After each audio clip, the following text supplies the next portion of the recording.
Hello. अस्सलाम वालेकुम। वालेकुम सलाम। असलम शेख आपका बेटा बात कर रहा असलम, अभी तुम्हें मैंने कल परसों देखा ड्रामे में, तो मैंने तुम्हें इतना याद किया कुछ हद नहीं। हूँ। मैं तो रोज याद करता हूँ, दुआओं में याद रखता हूँ। अल्लाह आपको सेहत वाली जिंदगी दे। बस सेहत दे और मोहताज न करे, उससे पहले उठा ले। अरे अभी कहाँ, अभी बहुत कुछ देखना है, अभी और अच्छा, ये देखना बताओ शादी हो गई कि नहीं? है। लड़की ढूंढे आप? बकवास न करो।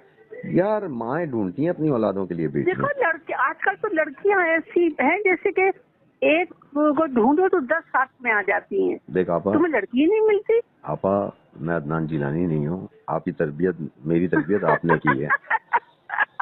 क्या मिसाल दी है। ओफो।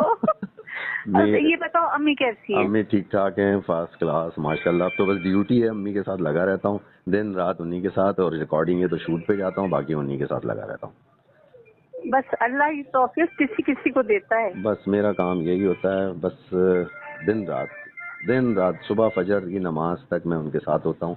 फिर सुबह नाश्ता करके सुला देता हूँ, मैं थोड़ी देर सो जाता हूँ, फिर दोपहर को खाना वाना बना के देता हूँ, रात का खाना बना के देता हूँ उनको। बस उन्हीं के साथ माशाल्लाह। लगा रहता हूँ बस। यानी मुझे शादी न होने की जो तकलीफ थी ना, वो ये सुन के खत्म हो गई।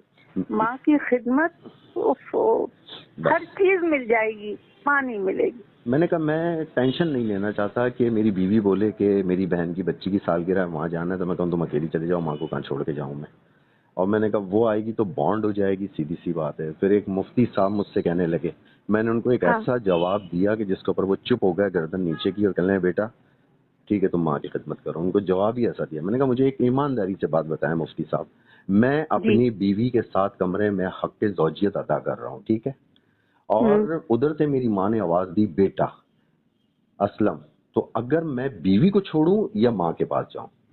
तो कहने लगे कि हक ज़ौजियत अदा कर लीजिए और उसके बाद आप माँ के पास चले जाइए। मैंने कहा फिर क्या कम निकल जाए उसका। तो मैंने कहा कि अच्छा सुनिए, आगे मुझे इसका जवाब दे दें। हदीस है 1600 और कुछ हदीस है कि नबी पाक नमाज तोड़ने सुन, का हुक्म है माँ अगर आवाज दे। नबी पाक सल्लल्लाहु अलैहि वसल्लम ने कहा खुदा की कसम जिसके कब्जे में मेरी जान है, अगर मैं नमाज के लिए खड़ा होता और मेरी माँ कहती है मोहम्मद, तो मैं नमाज तोड़ देता। तोड़ देता। रूम से खड़े कर दिए। ठीक है तुम्हें पता है गांधी जी की जिंदगी ऐसी क्यों थी? जी। गांधी जी की नई नई शादी हुई थी, हम्म कमरे में थे हम्म बीवी के साथ, हम्म माँ ने आवाज दी, हम्म बस जो उठ के गए हैं हम्म। तो फिर बीवी के पास कभी नहीं गए। बस तो यही वजह है आपा। मैं आज आपको सच बता दूं, मेरे सारे बहन चंगा भाई, सीता पुत्र। मैं तो बस पंजाबी से सीख रही हाँ। हूँ आजकल, क्योंकि टीवी के ऊपर तो पंजाबी छाई अरे हुई है। पंजाबी, अब तो सेट के ऊपर मैं पंजाबी।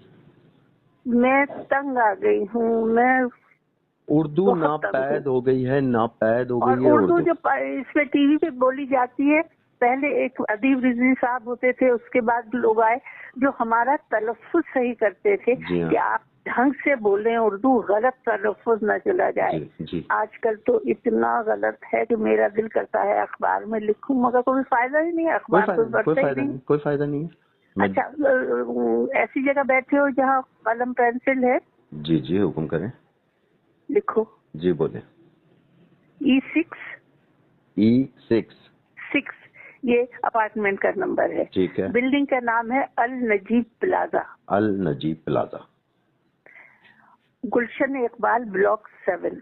गुलशन इकबाल ब्लॉक 7। जब तुम यूनिवर्सिटी रोड पे नीपा आओगे तो नीपा से एक फरलांग चल करके पुल आ जाएगा। ठीक है। उल्टे हाथ को देखोगे तो उल्टे हाथ को ये आखिरी बिल्डिंग है अल नजीब प्लाजा। और ये रोड सीधा डिस्को बेकरी पे जाता है? हाँ, लेकिन वहां नहीं जाना है, मैं मेन रोड पे ही हूँ। मेन रोड के ऊपर ही हो, और जब मैं उल्टे हाथ पे मुड़ूंगा तो सीधे हाथ के ऊपर ये बिल्डिंग है अल नजीब प्लाजा। नहीं, उल्टे हाथ को है। अच्छा उल्टे हाथ पे अल नजीब प्लाजा। उल्टे हाथ को E6। ठीक है। E6 अपार्टमेंट नंबर है। जब मेन गेट में दाखिल हो गए तो सीधे हाथ को जो अकेला वो खड़ा है ब्लॉक, वो हम्म, E है, उसके सेकंड फ्लोर पे हूँ। समझ मेरा गया। नाम भी छोटा छोटा लिखा हुआ है, बिल्कुल और बिल्कुल। वो लिहाफों का संदूक टेस्ट का रखा हुआ है दीवार से लगा समझ हुआ। समझ। जब टाइम मिले 2 बजे, 3 बजे, 4 बजे, दिन जी। में, रात में आ जाओ। अच्छा मुझे ये बताइए कि अब आप का केयर कौन कर रहा है, ये मुझे बताइए। मेरा बड़ा बेटा। मैंने फ़ोन इसलिए किया था क्योंकि लाज़मी मैं अपनी माँ का केयर कर रहा हूँ, तो मुझे बहुत शिद्दत से आपकी याद आई।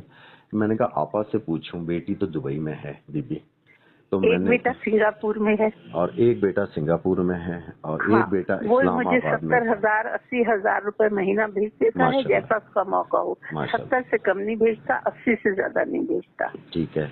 और और उसके कहने पे नौकर रखा हुआ है जो सुबह 9:30 बजे तक 9 9:30 बजे तक आ जाता है। अच्छा, वो जाता है आजानों के बाद। अच्छा, तो किचन में तो अब नहीं जाती होंगी, वही बनाता होगा, सब कुछ वही करता होगा। नहीं मेरी जान, किचन में बगैर जाए औरत का गुजारा नहीं है। अभी भी जा रही है किचन में? मेरी जान, आज मैंने चटनी पीसी अपनी मर्जी की, लाल मिर्च और लहसुन जीरे की। अच्छा, मुझे ये बताइए कि आप काम नहीं कर रही? हाँ, वहाँ काम नहीं करती क्योंकि जिसने जवानी में देखा होगा वो अब पहचान नहीं सकता। समझ रहे हो? ना पहचाने, आपका काम तो नहीं जिंदा है। नहीं नहीं नहीं नहीं, बस जिसको खुदा हाफिज कह दिया कह दिया। दूसरे आज भी मैं डॉक्टर के पास गई थी, उसने एक्सरसाइज बताई, मेरे घुटने में आम तकलीफ जो है कराची में वो रहने लगी है। अच्छा, इसके लिए एज ए बेटा मैं आपको बताऊं, मैं अम्मी को लगाता हूँ मैथोकोपोल के इंजेक्शन। काहे के? मैथोकोपोल, मैथोकोपोल इंजेक्शन जो है ऐसा ये, कपोल? हाँ बल्कि मैं ले आऊंगा। एक दिन छोड़ के एक दिन लगाने होते हैं, एक दिन छोड़ के एक दिन।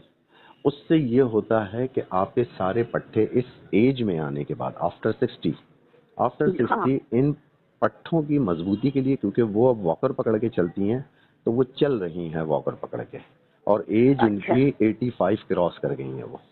माशाल्लाह। तो मैं घर में बुला के कंपाउंडर से हर 3 महीने के बाद 5 जी, इंजेक्शन, एक दिन छोड़ के एक दिन लगवाता हूँ 5 इंजेक्शन। तो 3 महीने वो माशाल्लाह बहुत बेहतर रहती है। और अगर पॉसिबिलिटी हो तो जैतून का तेल एक कतरा मेरी जान, ये मैं ड्राइंग रूम में बैठी हूँ, छोटा सा 2 बेडरूम का तो अपार्टमेंट है। देखा ये हुआ है। मेरे सीधे हाथ को वो रखा हुआ है जैतून के तेल की मालिश करने के लिए। बस ये किसी से या फिर मैं खुद आके आपकी पैरों की जो तलवे हैं उनमें सिर्फ मालिश कर दूं मैं बस। ये तो रात को रोज, अम्मी के भी रोज रात को नींद के लिए है ये है। जी जी जी, ये मैं करता हूँ। और खाने में अब लाइट ग़िज़ा है, जैसे दलिया, साबूदाना, इस तरह की चीज़ें मैं मम्मी को ये देता हूँ। और सुबह नाश्ते में उनको फ्रूट मस्ट है, मैं उनको फ्रूट देता हूँ सुबह नाश्ते वो में। सामने रखे हुए हैं सेब और केले। जी हाँ। अच्छा, ये मुझे बताएं कॉन्स्टिपेशन तो नहीं होती है आपको? नहीं, अल्लाह का गुड, शुक्र है। गुड।